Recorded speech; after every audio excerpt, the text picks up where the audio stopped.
18 పడిమెట్ల పైకెక్కి గుడికేగు భక్తులకు ఎదురొచ్చే బంగారు స్వామి తన భక్తులొనరిల్చు తప్పులకు తడబడి ఒక పక్క ఒరిగెన ఓంకారమూర్తి శరణమయ్యప్ప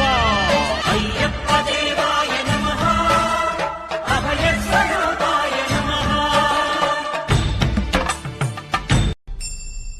18 పడిమెట్ల పైకెక్కి గుడికేగు భక్తులకు ఎదురొచ్చే బంగారు స్వామి తన భక్తులొనరిల్చు తప్పులకు తడబడి ఒక పక్క ఒరిగెన ఓంకారమూర్తి శరణమయ్యప్ప అయ్యప్ప దేవ